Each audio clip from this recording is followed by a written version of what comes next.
Hi, my name is Stephanie Aikatuan Michaels, founder and CEO of the Stephanie Michaels Software Company. Let's go ahead and start the demonstration for the investor. In this video, we have just one goal to make sure that everybody understands the workflow of Univah. Univah Film Engine isn't just revolutionary because it has real time rendering and eliminates the render farm. Yes, that's our core value proposition. However, none of that is important if the software is too difficult to use. So if a user launches this tool and it looks confusing as hell and it's difficult to learn, then even if it has incredible rendering quality and even if it does eliminate the render farm, if it's too difficult to learn, a new user is going to be discouraged as soon as they launch the software. So, what we're going to show you in this video is how easy the workflow is, how easy it is for anybody, even with no experience, to get into the Univah Film Engine and start working right away. Are you ready? Okay, let's get started. I'm excited. So, right now in the scene, what you see is we have two characters imported. And I have selected the lens of the black character. And when I select the lens, on the right side, you're going to see these boxes that are empty. Well, if you double click on those boxes, you can upload a texture. And that's what I've just done. And you upload a texture specifically for what is selected in the scene. Right now, I am lowering the intensity or the brightness of the directional light. So in 3D software, the directional light is meant to mimic the brightness of the sun. So you typically want to go for pretty low values since the sun is so incredibly bright. So I've lowered the intensity of the directional light, and then I have increased the exposure of the camera. So the Univah Film Engine works just like a real camera. So a real digital camera has something called exposure, which is how much light you allow to enter into the camera. That is the exposure value. And in Univah, by simply editing that exposure slider, you can see the scene getting brighter or dimmer. So now we're going to click on this black guy character and we're going to change his textures. You can see very quickly just by clicking or double clicking on those boxes, you can change the texture. In particular, we are changing just the diffuse map. So the diffuse is the color of the guy's outfit. So as you can see, very quickly, we're uploading 6K quality textures and changing this guy's outfit very quickly. So that's the speed of Univah. You can see how efficient and speedy Univah is. All right, so great. Using the mipmap bias, we can control the quality of whatever is selected. So by default, Univah actually lowers the quality to half, but you can push that all the way up to 1 to get the full quality of the character. So if it's an 8K quality character, by default, Univah brings that character in half quality, okay? And you wouldn't even know because most of the time you guys think our renders are so realistic and we're showing you just half the quality.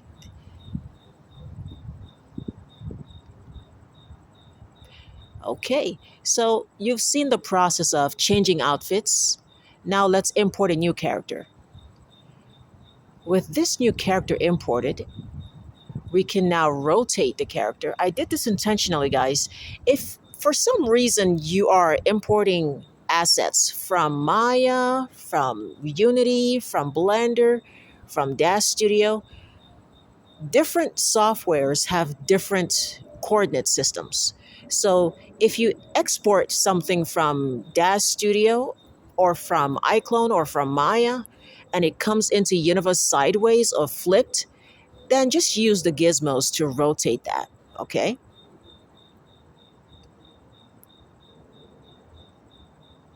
All right, so here we can do the same thing, which is by changing the diffuse texture of this character, we are changing his outfit.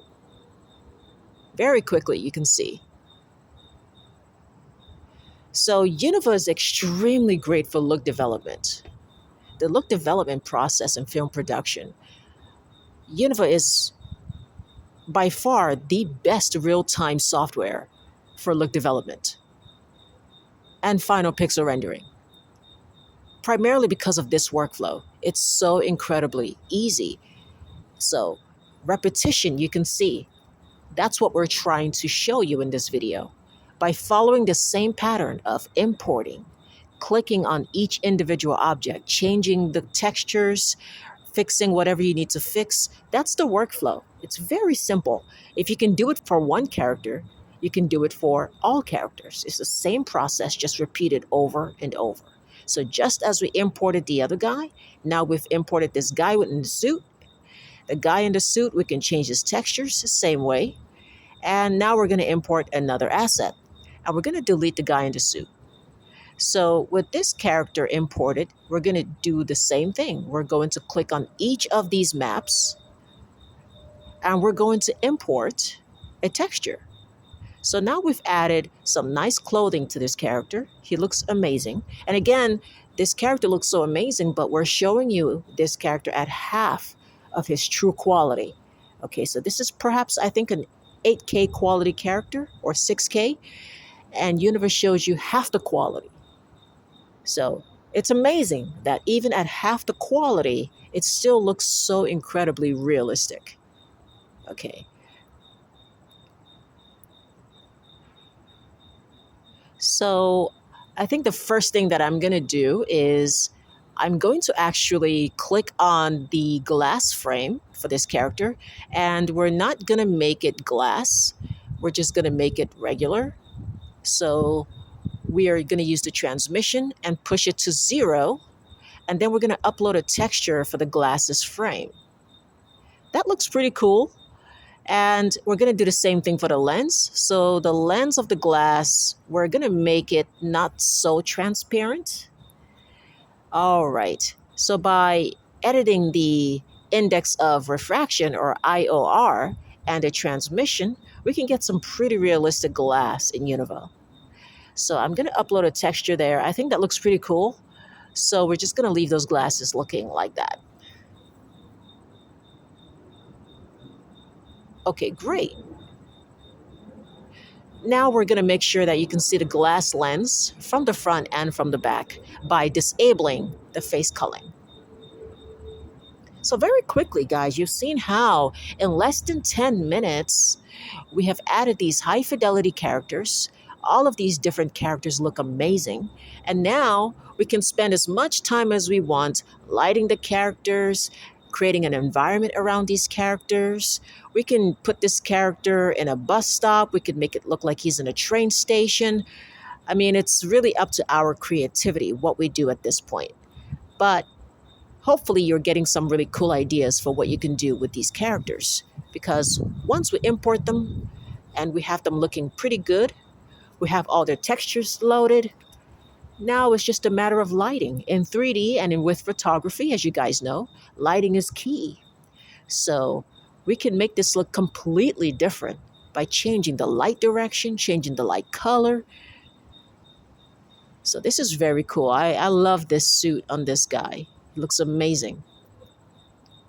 So this is pretty nice father and son moment. You've got the older gentleman in a suit, in the blue suit, and you've got the little boy in a green shirt. Both are reading, so that's pretty cute. Okay, so now what we're going to do is I'm going to show you just how very quickly you can have these characters actually sitting on something. Primarily, I like to use the sphere because the sphere can be morphed into a cube, and it's going to have a really nice beveled edge, nice round edges to the cube. So rather than just adding a cube, I'm going to add a sphere, and then I'm going to use our sphere to cube blend. Then I'm going to change it to an icosphere, and it's going to create a really nice, abstract, very cool looking shape. So that's looking like a cube with some nice round edges. And if we change it to an icosphere, it's going to create a very interesting shape. There we go. So click that box there to make it into an icosphere. And now we can create some really cool looking shapes. There we go. So it just depends on your artistic style. I'm going to make a copy of this. Control F to make a copy. And very good. Now we can change this cube into a completely different look. So for this one, I think I'm going to not go with the icosphere. And we're just going to make it look a little taller, a little slimmer and taller, and perhaps change that color to perhaps a black, a dark, something like similar to the backdrop there. That dark gray looks pretty good. And mind you, I do have the shadows turned off. So if you're wondering why you're not seeing shadows on the floor, shadows on the back, it's because I have the shadows turned off. Okay.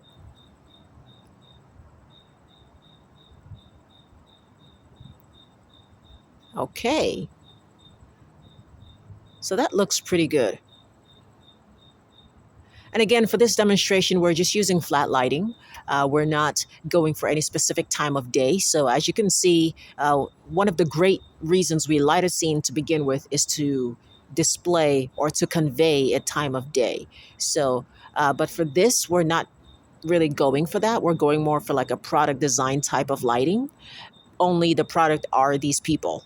So we're not trying to display or convey a time of day. That's why we're just evenly lighting all the characters. They should all look evenly lit from all directions. Okay, so same workflow here. We are changing the diffuse map. Very quickly, you can see his outfits are changing. So I hope that you are enjoying the consistency of the Univah Film Engine, because that's really what this is about. It's consistent. The real-time quality is excellent. We haven't had to change to ray tracing. We don't have to click a render button to see this kind of fidelity. Notice that the viewport is not grainy at all. No matter how much we change directions, rotate around the scene, notice how the viewport never has to refresh. It never has to recalculate. It never has to resample. It doesn't have samples. It just is a high quality, real time, truly real time viewport. And that's another really high value proposition of Univah, is that the viewport is truly real time. There is no need for real time ray tracing if we are able to achieve high fidelity without it. That's much better for everybody. And why was it so important for us to create a software that doesn't rely on artificial intelligence? Why was it so important for us to create a software that does not rely at all on real-time ray tracing? You might be wondering why, and I'm going to tell you why. It's because of a revolutionary feature that we have in Univah that no other software has. Okay? We have a revolutionary feature in Univah that pretty much changes the game forever. Once people catch on to this, it's going to change the game forever. And this feature is called Instant Video Export. The Univah Film Engine pioneered this. We are the first software, the first 3D software ever to do this.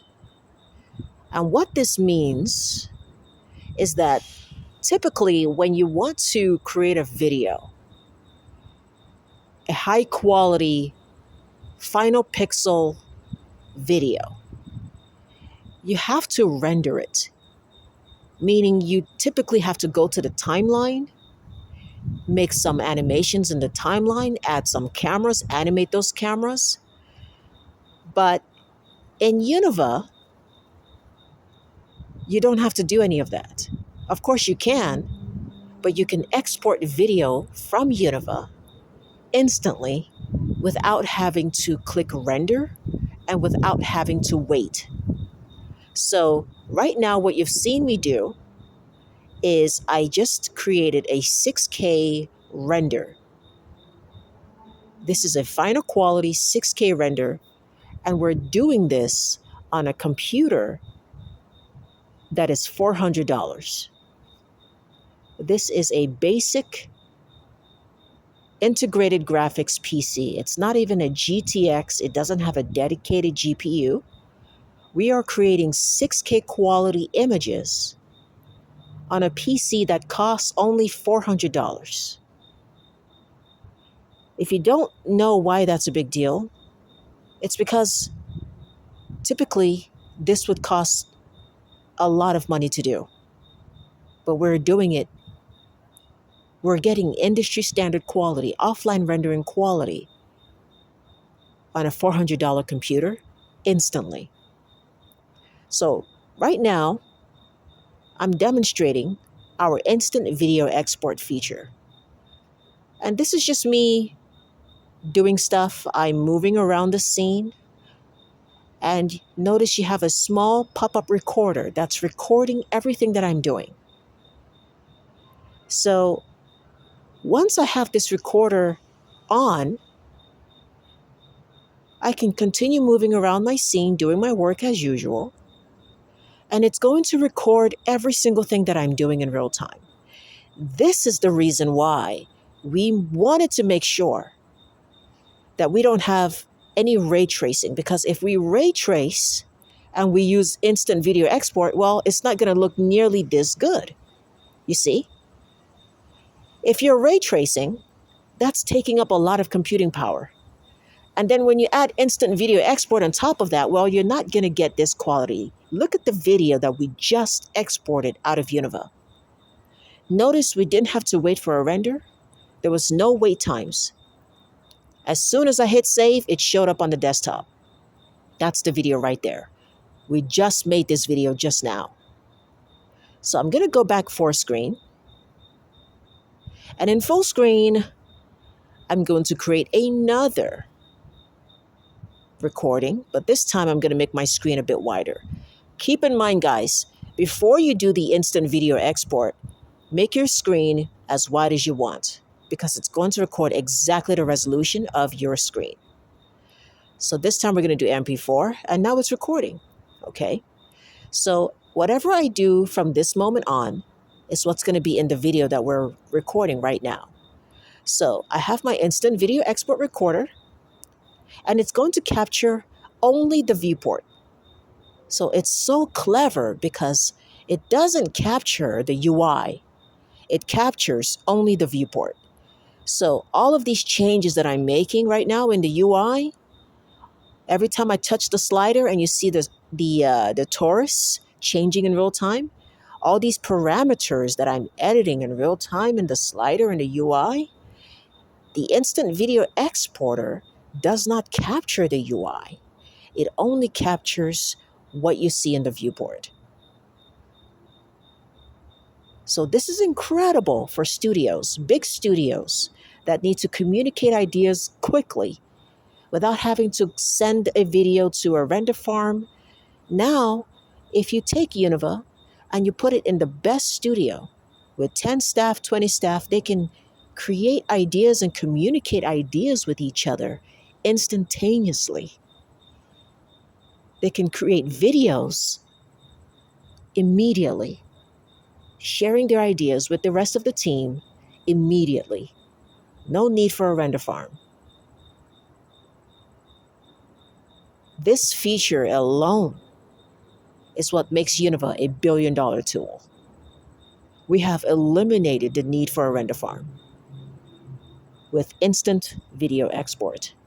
I thank you so much for watching. I hope you've enjoyed this presentation. If you have any questions, feel free to leave them in the comments, or you can email us. So I've gone ahead and stopped the video, and here it is. So this is the video that we just recorded in real time. And as you can see, it recorded only the viewport, not the UI.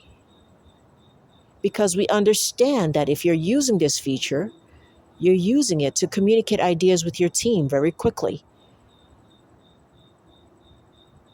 So it does not capture the UI. It captures specifically only the viewport. Very smart. So there it is. That's the first video we made. And that's the second video. I thank you so much for your time. Have a great day. Bye-bye.